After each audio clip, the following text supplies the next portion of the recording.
सरश जिल्हाध्यक्ष या नात्यानं स्वागत करतो आणि त्याचबरोबर या ठिकाणी आदरणीय अण्णासाहेब डांगे आप्पांना मनोगत व्यक्त करण्याची या ठिकाणी विनंती करतो.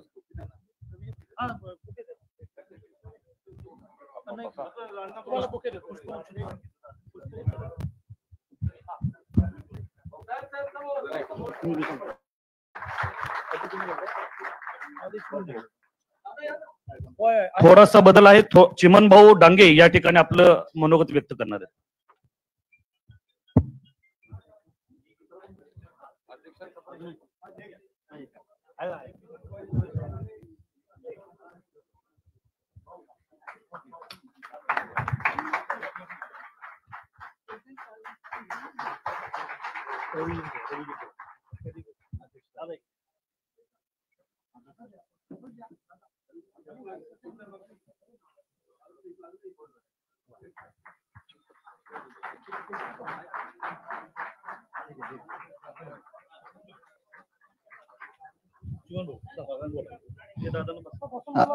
आपल्या राज्याचे सन्माननीय मुख्यमंत्री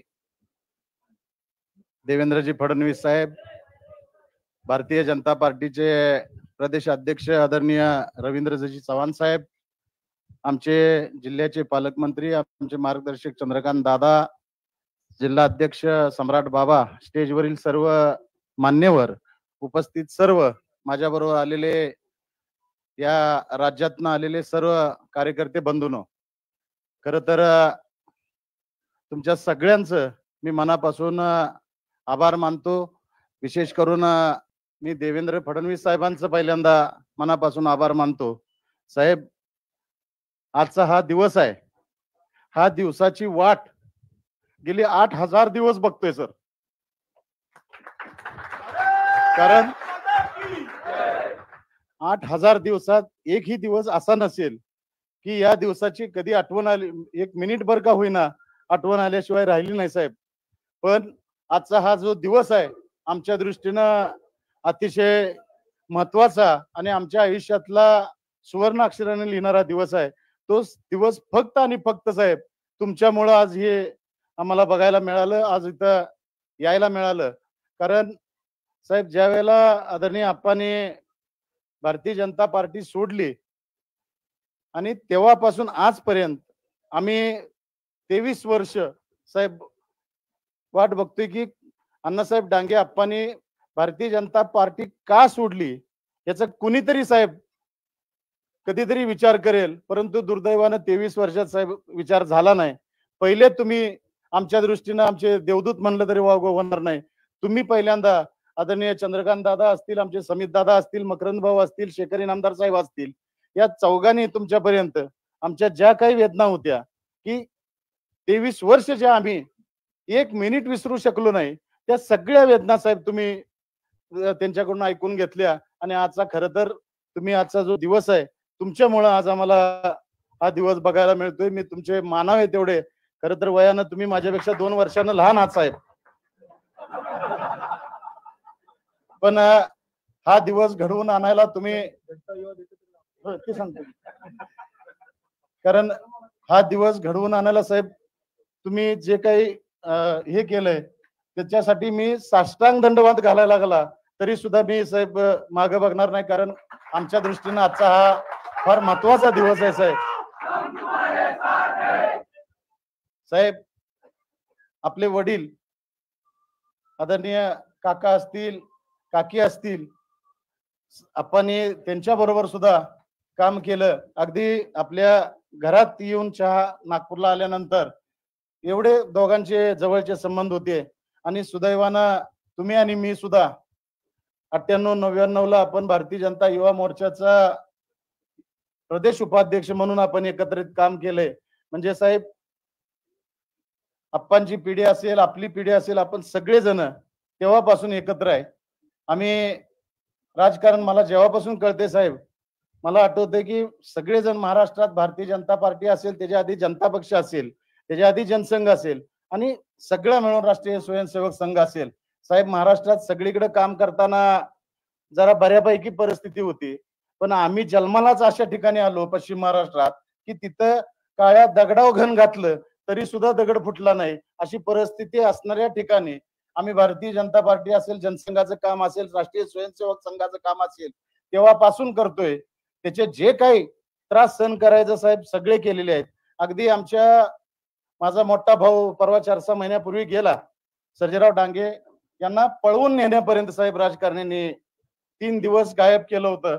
सगळ्या गावानं शोधून आणलं, आमच्या घरावरचे घर पेटवण्याचं काम केलं, अगदी आप्पांच्यावर खुनी हल्ला करण्यापर्यंत या राजकारणात त्रास सहन केला. भारतीय जनता पार्टीत आम्ही त्यावेळेला काम, पण आप्पा कधी डगमगले नाहीत आणि विचारापासून कधी बाजूला आले नाहीत. अशा परिस्थितीत साहेब आप्पांनी काम केलं. आम्ही पश्चिम महाराष्ट्रात काम केलं. आज दिवस चांगले आले, परंतु त्यावेळची परिस्थिती साहेब आपल्याला माहिती आहे. पश्चिम महाराष्ट्रात काम करताना काय आपल्याला, कारण अपमान तर आमच्या दररोज 5वीलाच पोचला होता. त्याची आमच्या एवढी शरद झाली होती की आम्हाला कोण काय बोललं तरी वाटायचं नाही. अशी परिस्थितीत आपण साहेब आम्ही तिथं काम केलं. आज खऱ्या अर्थानं जिथं जिथं काम करायचं तिथं प्रामाणिकपणानं काम करायचं, हे जर आम्हाला दिलेलं जे काही आपण ब्रीद आहे त्या पद्धतीनं भारतीय जनता पार्टीत होतो. रात्रंदिवस प्रामाणिकपणे काम केलं. त्याच्यानंतर साहेब दुसऱ्या पक्षात गेलो, तिथं सुद्धा 0.1% आम्ही गद्दारी केली नाही. एवढ्या प्रामाणिकपणे त्या पक्षात सुद्धा काम केलं. साहेब तुम्ही इथून पुढे सुद्धा आज आम्हाला भारतीय जनता पार्टीत घेतले. मी प्रामाणिकपणे आणि आपण स्मरून सांगतो की आमच्याकडून कधी आयुष्यात पक्षाशी गद्दारी होईल असं काम होणार नाही. एवढं प्रामाणिकपणे साहेब भारतीय जनता पार्टीचं काम करणार. तुम्ही जे काय आम्हाला आदेश द्याल त्या आदेशाचं तंतोतंत पालन केल्याशिवाय राहणार नाही. साहेब एक आपल्याकडे परवा तुम्ही एक फार मोठा निर्णय घेतला. आमच्या उरून इस्लामपूरचं नावाची मागणी बरीच वर्ष होती साहेब. त्याचं ईश्वरपूर आपण नाव केलं, त्याबद्दल मी मनापासून अभिनंदन करतो. थोडस एक विनंती होती, आपण जे एक पत्र आम्ही देणार आहे साहेब, कारण उरून आणि इस्लामपूर साहेब 2 भाग होते. आपण ईश्वरपूर केलेलं आहे. फक्त कृपा करून माझी तुम्हाला विनंती आहे की उरून ईश्वरपूर असं जर नाव झालं तर इस्लामपूरचं साहेब बरं होईल, असं माझी विनंती आहे. त्या दृष्टीने आपण करावं. या कार्यक्रमाच्या निमित्तानं मी आपल्याला विनंती करतो, कारण साहेब उरून आणि इस्लामपूर पहिल्यापासून एकच गाव आहे आणि थोडस उरून लोकांना वाटतं की आम्ही कुठं आहे, म्हणून आपल्याला विनंती आहे की उरून आणि ईश्वरपूर असं करावं. उरून ईश्वरपूर ही विनंती आहे. त्या दृष्टीनं आपण साहेब लवकरात लवकर आदेश काढावा. तुम्ही आम्हाला भारतीय जनता पार्टीत काम करायची संधी दिली त्याबद्दल चव्हाण साहेब असतील, दादा असतील, आपण असाल, सगळ्यांचं मी मनापासून आभार मानतो. तुमच्या सगळे आमचे जे जिल्ह्यातले नेते मंडळी आहे त्या नेते मंडळींच्या मार्गदर्शनाखाली त्यांच्या सहकार्यानं पार्टी वाढवण्याचं काम मी मनापासून आम्ही सगळेजण मनापासून करीन अशी मी आपल्या पुढं ग्वाही देतो आणि परत एकदा आपल्या सगळ्यांचे आभार मानतो आणि थांबतो. जय हिंद, जय महाराष्ट्र, जय श्रीराम. धन्यवाद. यानंतर मी अण्णासाहेब डांगे उर्फ आप्पांना विनंती करतो की त्यांनी कार्यकर्त्यांना संबोधित करावं. बसून बोललं तरी चालेल.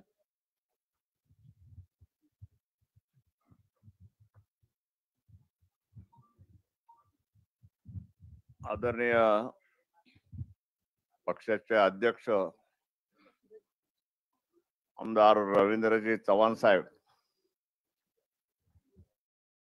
महाराष्ट्र राज्याचे लोकप्रिय मुख्यमंत्री देवेंद्रजी फडणवीस साहेब,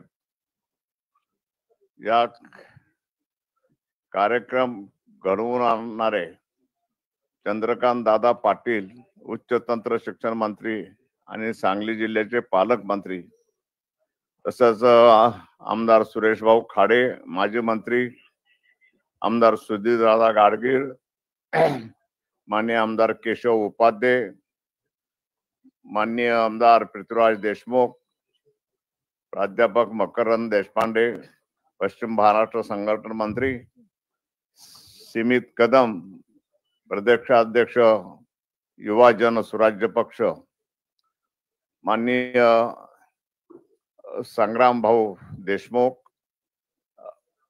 माजी आमदार रमेश शेंडगे, माजी आमदार भगवानराव साळुंके, सौ नीता केळकर, सम्राट महाडिक, जिल्हा अध्यक्ष सांगली, माननीय प्रकाश डंग, जिल्हा अध्यक्ष सांगली शहर, माननीय विलास काळेबाग, सरचिटणीस सांगली जिल्हा, राहुल महाडिक, स्वरूपराव पाटील, विक्रमराव पाटील, सविता मदने इत्यादी सर्व कार्यकर्ते बंधू आणि भगिनीनो, आज चा दिवस हा एका अर्थानं माझ्या जीवनातला भाग्याचा दिवस आहे. 24 मार्च 2002 ला मी पक्षाचा राजीनामा दिला. राजीनामा दिला का?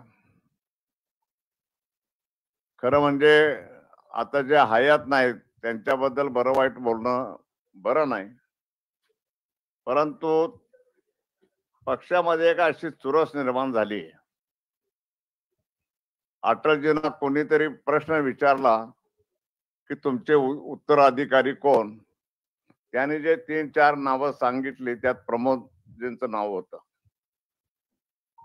आता आपण देशाचे पंतप्रधान होणार हे प्रमोदजीच्या डोक्यात शिरलं आणि आपला मेहना गोपीनाथराव मुंडे हे महाराष्ट्राचे मुख्यमंत्री झाले पाहिजेत हे त्यांच्या डोक्यात आलं आणि आमच्या छळवादाला सुरुवात झाली. कारण महाराष्ट्रामध्ये युतीचं शासन आलं, मी त्या शासनातला एक मंत्री, एक साधं खातं माझ्याकडे होतं, परंतु काम करत असताना मी जे निर्णय केले त्याचा परिणाम थेट बाळासाहेबांनी त्याची दखल घेतली ठाकरेंनी आणि माझ्याकडे 8-9 खात्याचा कार्यभार सोपवला आणि संपूर्ण महाराष्ट्रामध्ये काम करायची संधी दिली. 15,500 कोटीचं टँकर मुक्त महाराष्ट्र करायचं खातं हे सुद्धा कुठल्या शिवसैनिकाला न देतात बाळासाहेब म्हणाले अण्णा डांगेंना द्यायचं. एवढं प्रेम बाळासाहेबांनी सुद्धा माझ्यावर केलं आणि हेच प्रेम नडलं. कारण बाळासाहेब पुढे कधीतरी माझ्या नावाचा वेगळा विचार करतील, पक्षातून सूचना आली तर त्याला लगेच उचलून धरतील.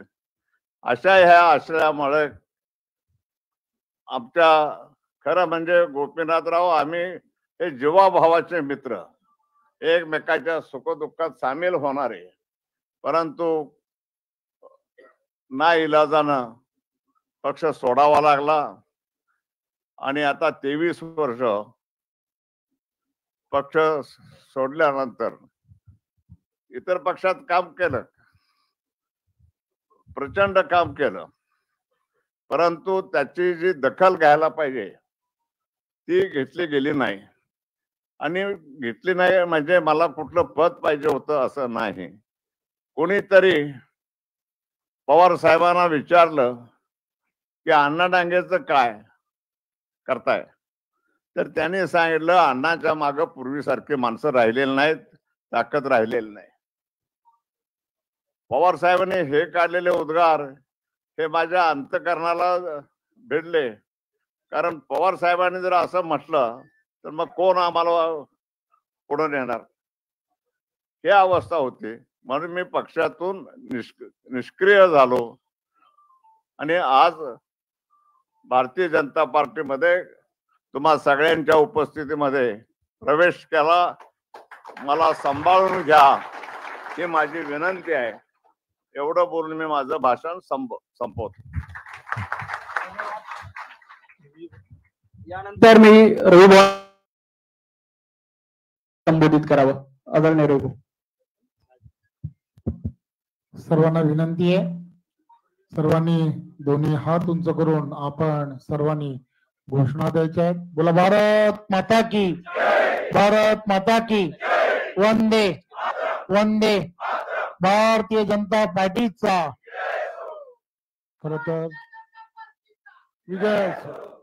खर तर आज तुम्हा आम्हा सर्वांसाठी एक आनंदाचा दिवस आहे.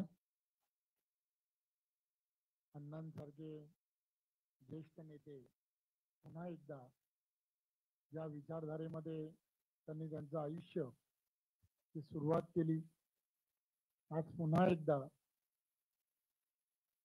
ते त्यांच्या बरोबर त्यांच्या परिवारासकट आणि इतरही सगळ्यांना घेऊन आज त्या विचारधारेमध्ये पुन्हा एकदा काम करायला त्यांनी सुरुवात केली आहे. माझ्यासारख्या कार्यकर्त्याला याचा फार आनंद आहे की त्यांनी आज जो भारतीय जनता पार्टीमध्ये प्रवेश केलाय. मी आपणा सर्वांच्या साक्षीने फक्त एवढंच सांगेन की तुम्ही ज्या विश्वासाने आज पार्टीमध्ये प्रवेश केलाय, देवेंद्रजींच्या नेतृत्वामध्ये तुम्ही आम्ही सर्वजण मिळून येणाऱ्या काळामध्ये हा संपूर्ण परिसर आणि तुमच्या मनामध्ये ज्या ज्या इच्छा आहेत किंवा जे जे तुम्ही काम करू इच्छिता देवेंद्रजींच्या नेतृत्वात तुम्ही आणि आम्ही सर्वजण पूर्ण करू हा विश्वास मी तुम्हाला देतो. धन्यवाद. जय हिंद, जय महाराष्ट्र. धन्यवाद रविभाऊ. यानंतर भारतीय जनता पार्टीचे नेते महाराष्ट्राचे लाडके मुख्यमंत्री आदरणीय देवेंद्रजींना विनंती करतो की त्यांनी कार्यकर्त्यांना संबोधित करावं. भारत माता की, भारतीय जनता पार्टीचा. महाराष्ट्रातले ज्येष्ठ नेते माननीय अण्णासाहेब डांगे यांच्या प्रवेशाच्या किंवा आपण असं म्हणू शकतो घर वापसीच्या प्रसंगी या ठिकाणी उपस्थित असलेले आपले अध्यक्ष रवींद्र चव्हाणजी, माननीय चंद्रकांत दादा पाटीलजी, आपले सन्माननीय आमदार, जिल्ह्याचे अध्यक्ष, प्रदेशाचे पदाधिकारी, अण्णासाहेबांसोबत घर वापसी करणारे आमचे मित्र चिमण डांगेजी, विश्वनाथ डांगे आणि सर्वच प्रमुख अण्णासाहेबांसोबत काम करणारे पदाधिकारी आणि उपस्थित कार्यकर्ता भगिनी आणि बंधूंनो, आज आमच्या सर्वांकरताच ही अतिशय आनंदाची गोष्ट आहे की अण्णासाहेब डांगे यांच्यासारखं एक व्यक्तिमत्व ज्यांनी भारतीय जनता पक्षाच्या, भारतीय जनसंघाच्या वाटचालीमध्ये, वाढीमध्ये एक अतिशय मोलाचा वाटा दिला,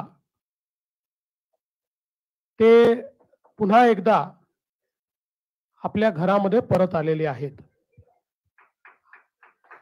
खरं म्हणजे मला आठवतं की आम्ही अगदी लहान कार्यकर्ते असताना पासनं प्रमोदजी, गोपीनाथजी, अण्णा, पुढे भाऊसाहेब, अरुण भाऊ, ही सगळी मंडळी 24 तास राबणारी मंडळी की ज्यांनी खूप कष्टातून या पक्षाला मोठं केलं, शेवटच्या माणसापर्यंत पोहोचवलं. आणि त्यात अण्णा तर संघ आणि जनसंघापासनं या पक्षामध्ये काम करत होते. त्यांच्या एकूण व्यक्तिमत्वामध्ये एक स्वयंसेवक म्हणून जे संस्कार तयार झाले आणि भारतीय जनसंघाचे पूर्णवेळ कार्यकर्ते म्हणून त्यांनी आपल्या जीवनातले अतिशय महत्त्वाचे वर्ष भारतीय जनसंघाला दिले.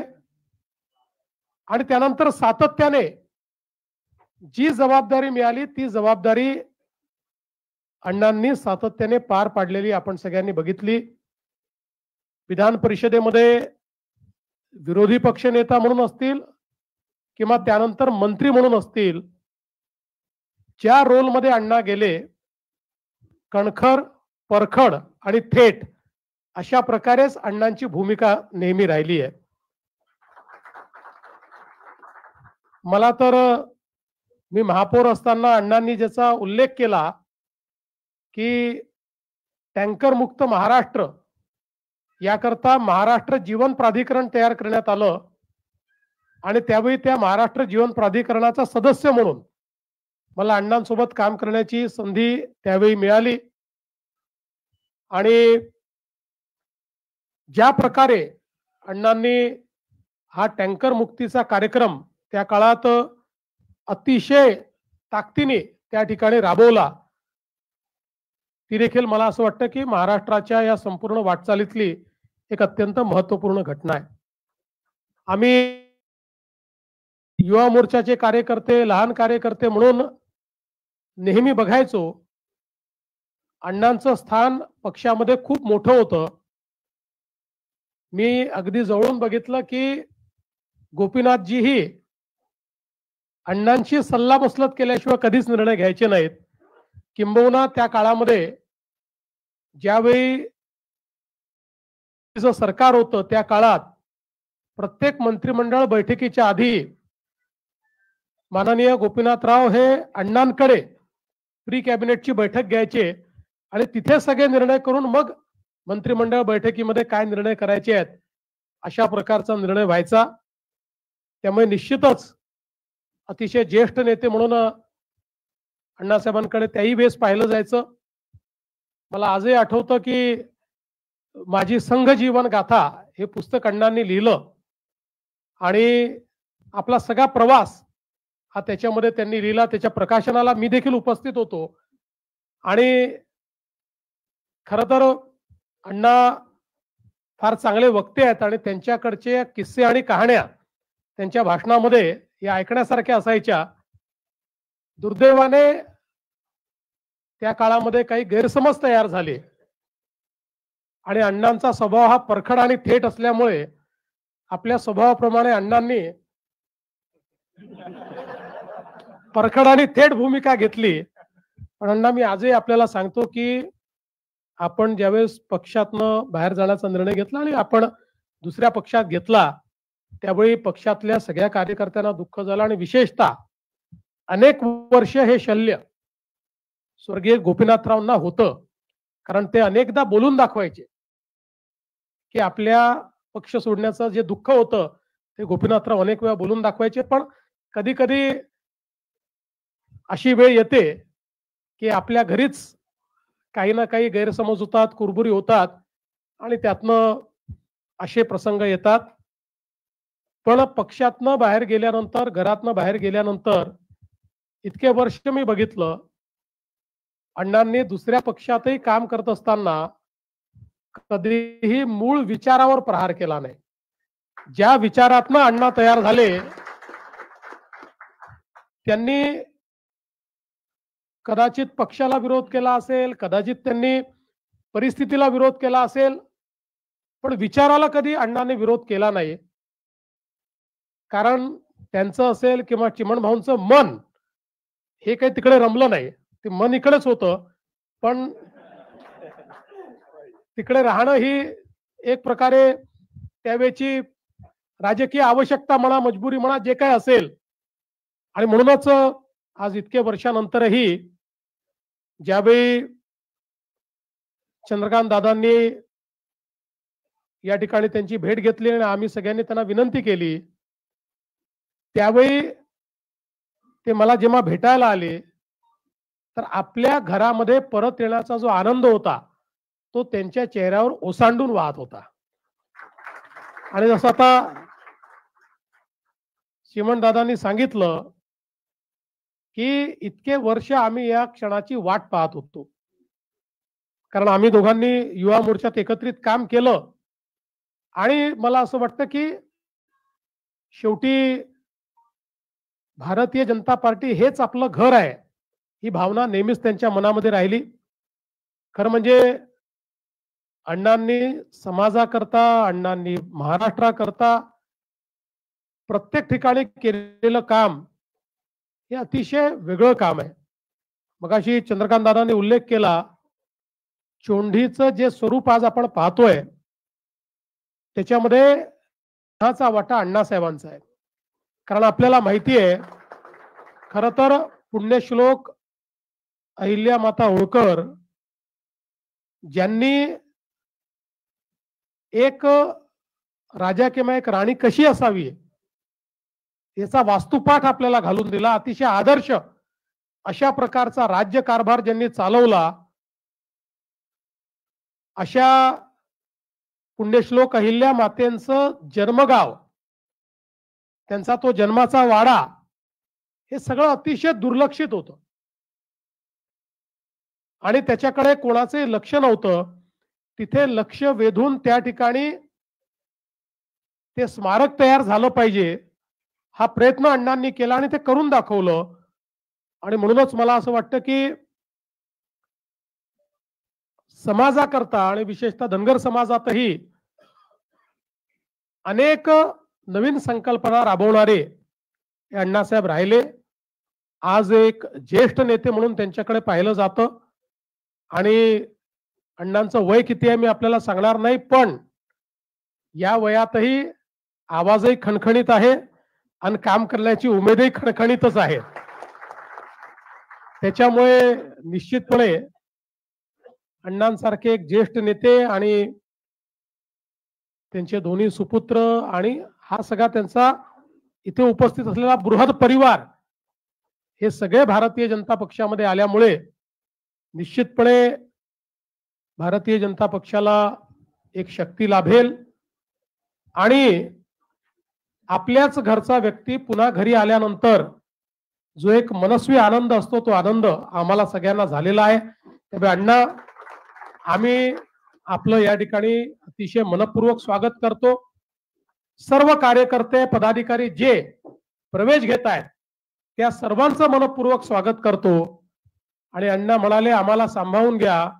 अण्णा आपण ज्येष्ठ आहेत त्यामुळे तुम्हीच आम्हाला सांभाळून घ्या, काही चुकलं तर रागवा. पण आता तुम्ही त्या दिवशीच सांगितलं आता हेच घर, आता दुसरं घर नाही आणि आम्ही तुमच्या मनात अशी भावना येणार नाही. असंच आमचं देखील काम हे पुढच्या काळामध्ये आपल्याला पाहायला मिळेल. त्यामुळे निश्चितपणे आपल्यासारख्या ज्येष्ठांचा आशीर्वाद घेऊन आम्ही महाराष्ट्रामध्ये उत्तम कार्य या ठिकाणी करू हा विश्वास मी व्यक्त करतो. आणि पुन्हा एकदा अण्णांचं आणि अण्णांसोबत सर्व ज्या लोकांचा प्रवेश झालेला आहे, चिमणदादा, विश्वनाथ आणि सगळे पदाधिकारी, या सर्वांचं मनापासनं अभिनंदन करतो, त्यांना शुभेच्छा देतो आणि माझं बोलणं संपवतो. जय हिंद, जय महाराष्ट्र.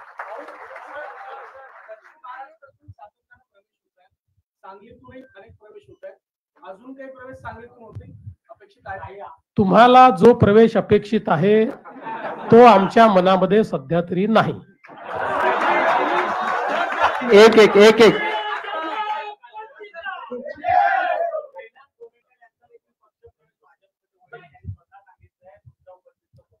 आहे की भारतीय जनता पक्षामध्ये आमचे प्रदेशाचे जे अध्यक्ष असतात हे निर्णय करतात कोणाचा प्रवेश करायचा आहे, कोणाचा प्रवेश नाही करायचा.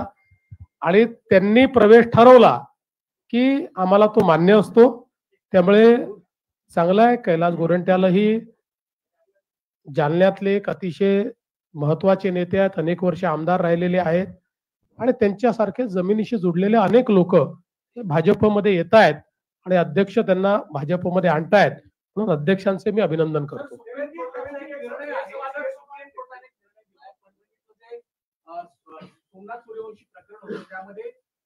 हायकोर्टाचा निर्णय पूर्णतः बदलला आहे, परंतु काही पोलिसांवरती चौकशी अंती एफआयआर दाखल करण्याचा जो काही सुप्रीम कोर्टाने निर्णय दिलाय त्यावर काय सांगा? मी निर्णय अजून पूर्ण पाहिलेला नाही, पण हायकोर्टाच्या निर्णयात त्यांनी थोडं परिवर्तन केलेलं आहे. हायकोर्टाने थेट पोलिसांवर एफआयआर करायला सांगितला होता, पण आता सुप्रीम कोर्टाने त्या ठिकाणी एफआयआर तर करायला सांगितलंय, पण त्याच्यामध्ये पोलिसांचं नाव कधी घालायचं किंवा पोलिसांवर करायचा किंवा नाही करायचा याचा चौकशी अंती त्याचा निर्णय करण्याकरता सांगितलेला आहे. पण ही माझी प्राथमिक माहिती आहे, त्याच्यामुळे पूर्ण माहिती घेऊनच मी याच्यावर बोलेन.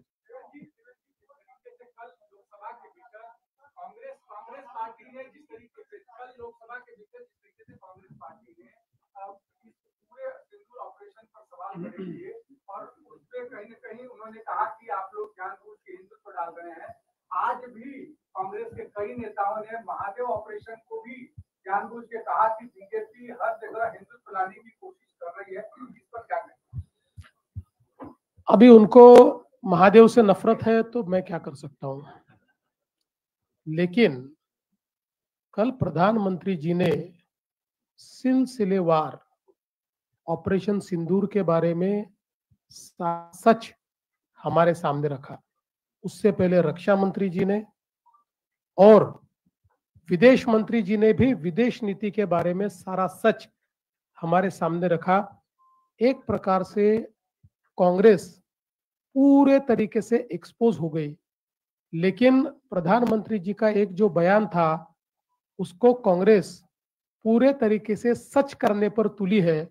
और वो बयान ये था कि प्रधानमंत्री जी ने कहा जो जबान पाकिस्तान के नेता इस्तेमाल कर रहे हैं, जो भाषा पाकिस्तान के नेता इस्तेमाल कर रहे हैं, वही भाषा बिना कॉमा या फुल स्टॉप बदले कांग्रेस पार्टी यूज कर रही है। और वही आज भी कांग्रेस पार्टी के नेताओं के बयानों से ध्यान में आया।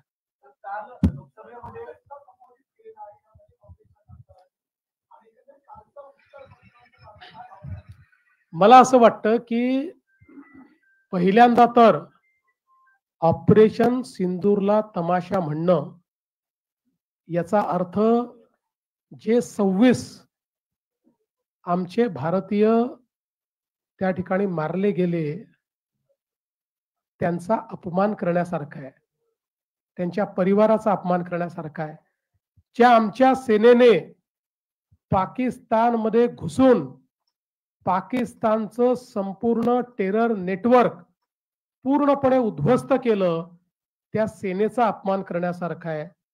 ज्या भारताच्या सेनेनं पाकिस्ताननी आपल्यावर दागलेले 1000 मिसाईल आणि द्रोण हवेतच नष्ट करून टाकले, त्या सेनेचं अपमान करण्यासारखा हा विषय आहे। त्यामुळे मला असं वाटतं की जर सेनेचा अपमान करणारे या देशामध्ये नेते असतील तर निश्चितपणे अशांच्या समोर प्रश्नचिन्ह लागणं हे स्वाभाविक आहे। पण काल प्रधानमंत्री महोदयांनी सांगितलं की कदाचित बोलणारे नवीन आहेत म्हणून त्यांच्या तोंडून आपल्याला जे बोलता येत नाही ते बोलून राहिले, अशा प्रकारची जी शंका त्या ठिकाणी प्रधानमंत्र्यांनी व्यक्त केली आहे ती योग्य वाटते। असं हे जे काही स्टेटमेंट केलेलं आहे की ऑपरेशन सिंदूर म्हणजे तमाशा होता, याचा मी निषेध करतो, याचा धिक्कार करतो, या प्रवृत्तीचा मी धिक्कार करतो। आणि काल माननीय पंतप्रधानांनी पूर्णपणे काँग्रेसला एक्सपोज केलेला आहे आणि जी भाषा पाकिस्तान बोलताय तीच भाषा काँग्रेस बोलताय हे माननीय प्रधानमंत्री महोदयांनी आपल्या समोर स्पष्ट केलंय। रक्षा मंत्री महोदय आणि विदेश मंत्री महोदय यांनीही कशा प्रकारे आमची विदेश नीती राहिली, जगातल्या 193 देशांपैकी फक्त 3 देशांनी पाकिस्तानला समर्थन दिलं आणि पाकिस्तान आमचं काही वाकडं करू शकला नाही। मात्र भारताने पाकिस्तानच्या एअरफील्ड या कशा नष्ट केल्या हे सगळं पुराव्यानिशी सांगितलेलं आहे। बैठक पार पडली, गेल्या 2-3 आठवड्यांपासून राज्यातले काही मंत्री वादाच्या बोरात सापडले, माणिकराव कोकाटे किंवा इतरही असतील। कोकाटेंच्या विशेष राजीनाम्याची मागणी झाली। तुम्ही काल कॅबिनेट नंतर काही किंवा कॅबिनेट मंत्र्यांना काही तुम्ही क्लास घेतला किंवा त्यांना काही सूचना दिल्यात असं काही? मंत्रिमंडळामध्ये आपण जे बोलतो ते बाहेर सांगायचं नसतं। धन्यवाद, सर्वांचे मनापासून आभार। हा पक्षप्रवेशाचा कार्यक्रम संपला असं जाहीर करतो। कार्यकर्त्यांनी कृपया सभागृहामध्ये थांबावं। कार्यकर्त्यांना विनंती आहे की